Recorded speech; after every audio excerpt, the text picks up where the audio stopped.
What's up, everybody? You're listening to Obsidian Radio, the voice of the everyday brother. I am your host, Mumia Obsidian Ali, and it is Thursday, November 3rd, 2016. Welcome back.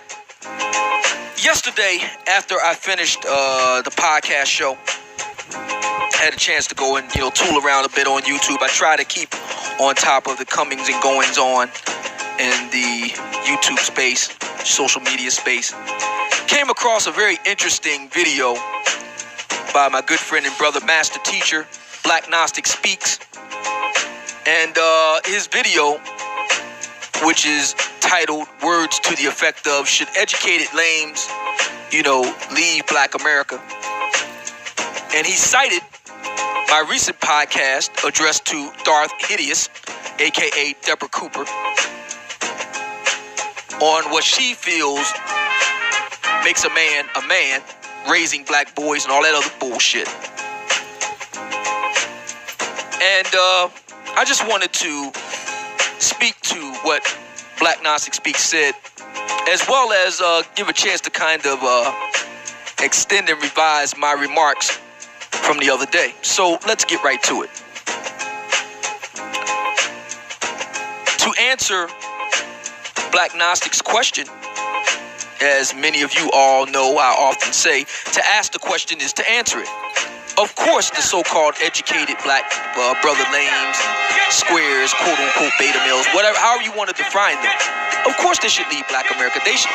Matter of fact, we're really kind of, playing around and nibbling at the margins here, because the truth of the matter is they've already left Black America. I mentioned Marcus Brownlee. If you look at Marcus Brownlee's YouTube numbers, the vast majority of his followers are not black, they're white. Nobody in Black America really talks about him. He's already left Black America. Black Gnostic Speaks says that Professor T. Hassan Johnson, who will be on the show tomorrow, if God willing and the creek don't rise, hopefully he's recovered from the fall time bug of 2016. He's feeling better. I'll find out after I get off the air tonight.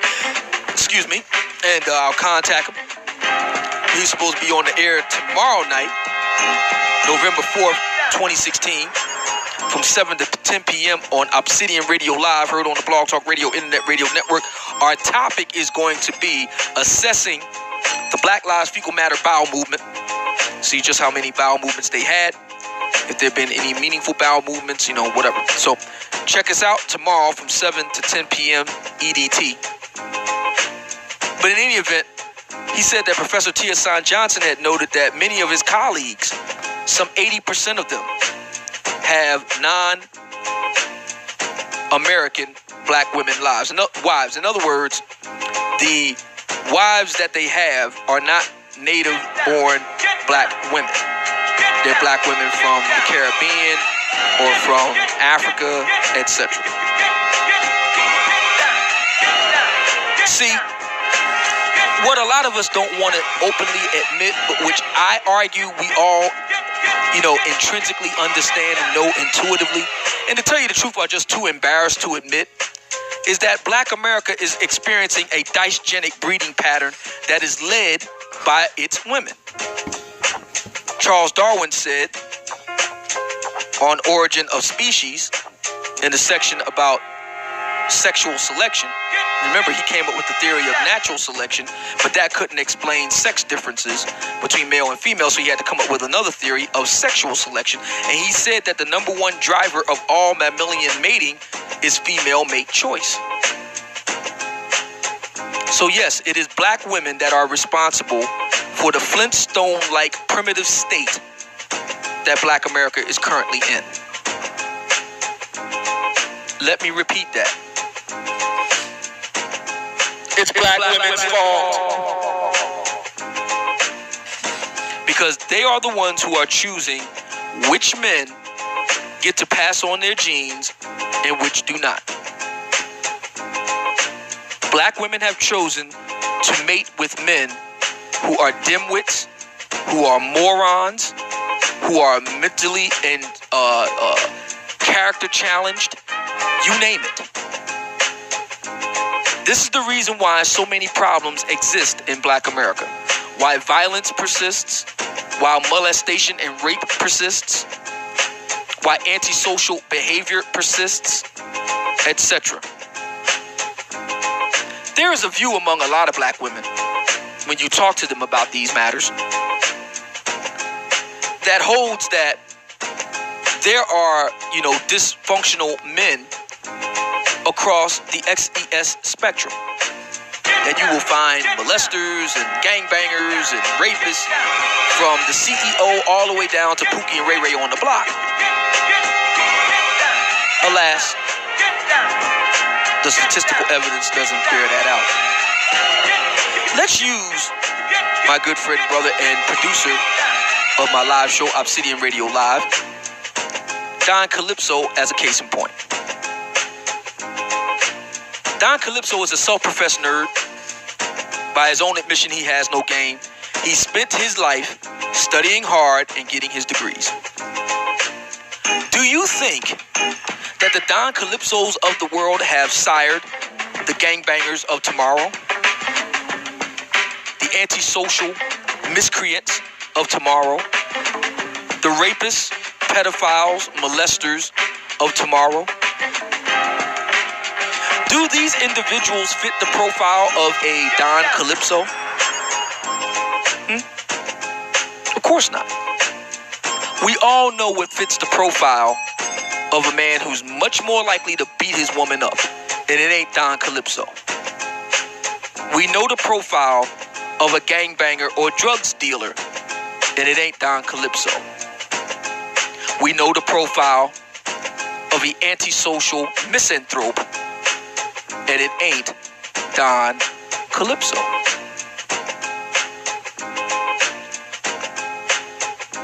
You see, in the black community, we don't like using the word profiling, but I'm sorry, profiling works. That's the harsh truth of it. Profiling works. Comstat works. Using the tools of academia and science works. Have you ever noticed that for all of the degrees and certifications and qualifications and credentials that so many black women boast about having, they never bring those tools to bear on questions like this? Mating questions, relationship questions, community questions. Have you ever noticed that? Everything stays steeped in personal narrative. I said, he said, she said. Trust and believe, listen and believe. Why can't we bring a Comstat type of view to things, which has proven to work, I might add? I'll tell you why. Because black women don't like the results.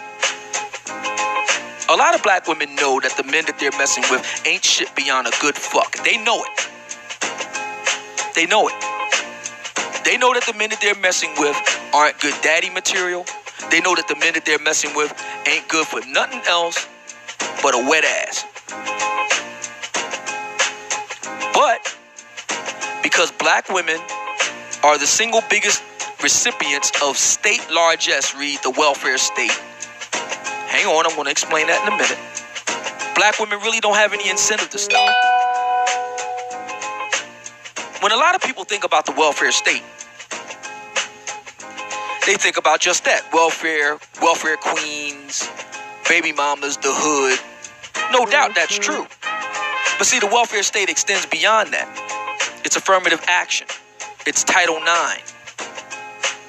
It's all these different entitlements. You know, the Life of Julia ad from 4 years ago. Black women know that if things go south with their man, the state will help them. And not only that, as my lady friend pointed out the other day, but a lot of black women know that they have informal networks that will help them too. They know they can always stay with mama or auntie or a sister or sister friend. They always have a place to go. So long as these formal and informal networks of largesse remain in place, black women really don't have any incentive to stop doing what they're doing in terms of their fuckery. And as a result, the black community continues to decline. Black women feel that they can afford to shun the Marcus Brownlees of black America because either the Marcus Brownlees will be there when they're finally ready to settle down for them, or if Marcus Brownlee leaves altogether, so what? The white man will take care of them, and mama will always be there to take them in. The reason why the black community is so incredibly fucked up, from city management, management of schools, graduation rates, other life indices that you would expect from a 21st century post-industrial westernized society, is all due to the mating choices of black women. It's really as simple as that. It would not surprise me if the average IQ in any inner city environment barely scraped 85.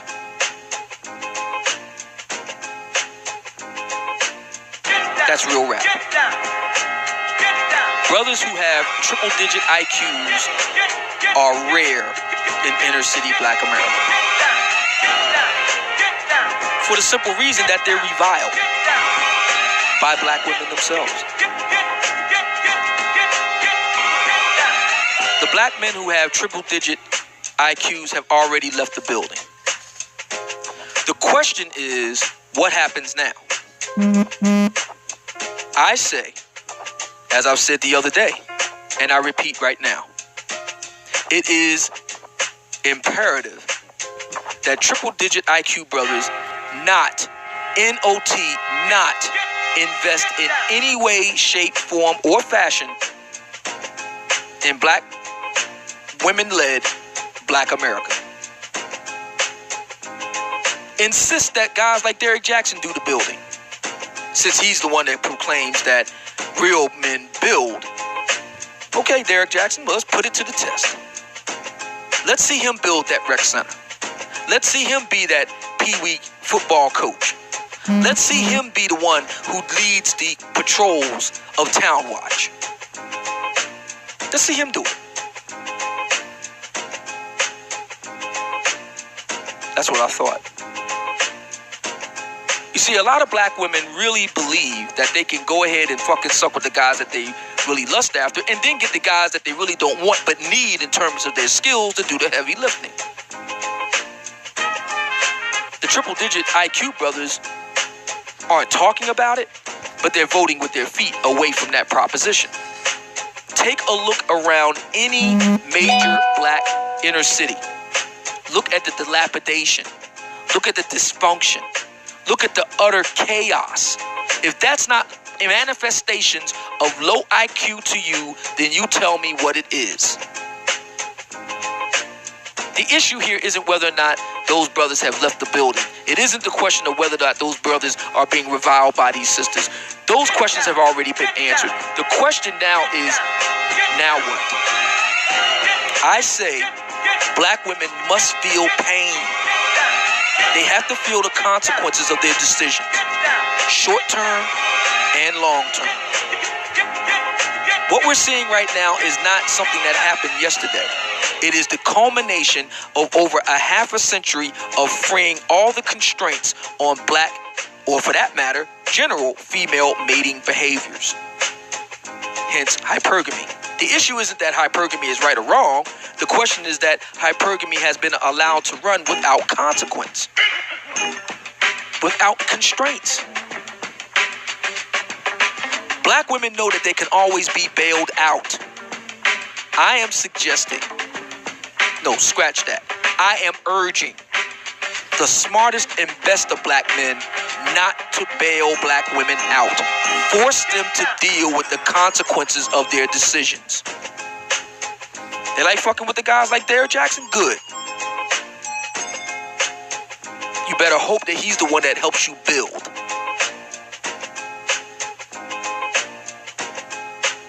Don't be afraid to tell women no. Look at me, fellas. Are you ready? No. Tell them that. When they want you to sign up for a particular initiative or anything like that, tell them no. Where they want you to be the Pee Wee League, team coach for their kids? No. When they want you to donate time at the rec center? No. When they want you to participate in Town Watch? No. Anything and everything they ask you to do, your response is no. And if necessary, tell them why you said no. Tell them that they spent their best years fucking and sucking the worst of black men. They need to go and talk to those black men to help them do what they need to do now. I guarantee you're going to get a hell of a response when you do that. The best and brightest of black men need to be doing them and say, fuck black America. Because black America has said, fuck you. Us brothers will get the last laugh because we're the smartest and we're better in every way imaginable. I just wanted to put that out there real quick just to respond to Black Gnostic Speaks and to anybody else who may have any type of questions or maybe, feeling that I'm being ambiguous or vague on this. So I just want to clear the air definitively on this point. So if you didn't know, now you know. You're listening to Obsidian Radio. Stay tuned. We're going to come back. Peace.